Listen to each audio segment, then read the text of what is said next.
Baghdad کے لوگ حضرت معروف کرخی رحمۃ اللہ تعالیٰ علیہ کی بارگاہ میں حاضر ہوئے تو آ کے کہنے لگے یا حضرت بارش نہیں ہو رہی، آپ اللہ کی بارگاہ میں دعا مانگیں کہ اللہ رحمت کی بارش نازل فرما دے۔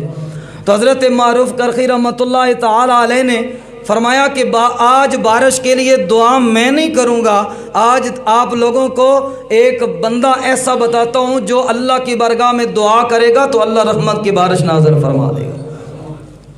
اب لوگوں کو ایک بندے کا پتہ بتایا جو بظاہر بہت بڑا حاجی نہیں ہے، الحاج نہیں ہے، جو بظاہر بہت بڑا نمازی نہیں ہے، قرآن کا قاری نہیں ہے، اور کس بندے کا پتہ بتایا؟ حضرت معروف کرخی رحمۃ اللہ تعالیٰ علیہ فرمانے لگے وہ جو سامنے دکاندار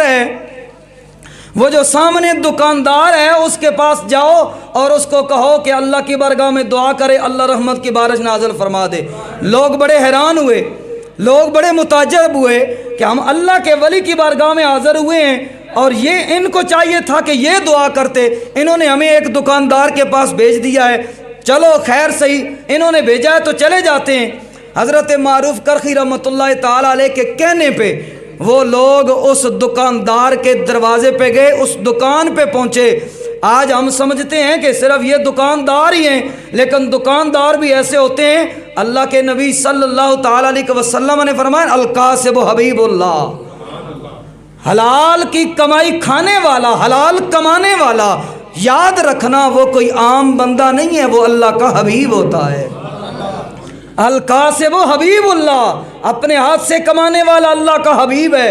اب وہ دکاندار کے دروازے پہ پہنچتے ہیں، کہتے ہیں کہ اللہ کے بندے دعا کرو اللہ رحمت کی بارش نازل فرما دے۔ اس نے کہا میں کیسے دعا کر سکتا ہوں، آپ جاؤ اللہ کے ولی وہ بیٹھے ہیں حضرت معروف کرخی، ان کو کہو جا کے وہ دعا کریں اللہ بارش نازل فرمائے گا۔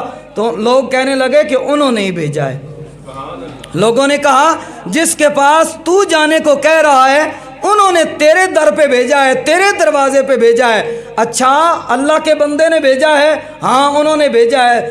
پھر اس بندے نے دعا کی، پہلے کہتا تھا مجھے دعا مانگنی نہیں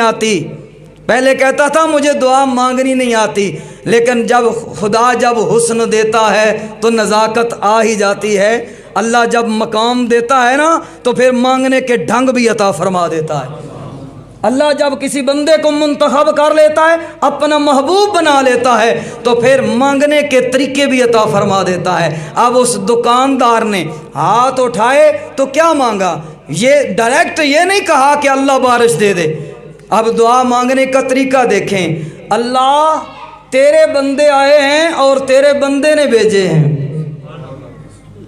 اللہ یہ تیرے بندے آئے ہیں اور تیرے بندے نے بھیجے ہیں اور یہ بارش کے متلاشی ہیں۔ میرے مالک تیری بارگاہ میں التجا کرتا ہوں جس چیز کے یہ طلبگار ہیں ان کو عطا فرما دے۔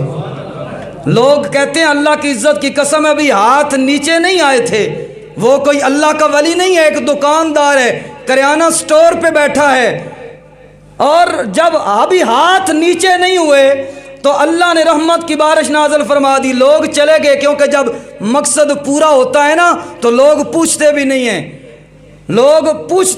ہیں، لیکن جو صاحب نظر تھے، صاحب دل تھے، وہ اپنے گھر نہیں گئے، وہ حضرت معروف کرخی کی بارگاہ میں آئے اور آ کے پوچھنے لگے یا حضرت بندہ نماز ہمارے ساتھ پڑھتا ہے، سارے معاملات ہمارے ساتھ کرتا ہے، ہم بڑے بڑے صدقے بھی کرتے ہیں، بڑے بڑے جناب روزے بھی رکھتے ہیں، حج بھی کرتے ہیں، سارے معاملات کرتے ہیں، یہ دکاندار صبح سے لے کے شام تک دکان چلاتا ہے، آخر ایسی کون سی بات ہے، ایسا کون سا عمل ہے جو یہ کرتا ہے؟ رات کو کوئی نوافل زیادہ پڑھتا ہے؟ آپ نے فرمایا کوئی نہیں پڑھتا۔ تو پوچھنے لگے پھر ایسا کون سا عمل ہے؟ حضرت معروف کرخی رحمۃ اللہ تعالیٰ علیہ فرمانے لگے میں 35 سال سے، کتنے سال؟ 35 سال سے اس بندے کو دیکھ رہا ہوں، یہ دکان چلا رہا ہے، لیکن آج تک اس نے کسی اللہ کے بندے کو لوٹا نہیں ہے، اس نے جائز منافع کمایا ہے، آج تک کسی اللہ کے بندے کو لوٹا نہیں ہے، کسی کے ساتھ دھوکہ نہیں کیا، کسی کے ساتھ فریب نہیں کیا۔ اور جب 35 سال بندہ رب کی مانے نا،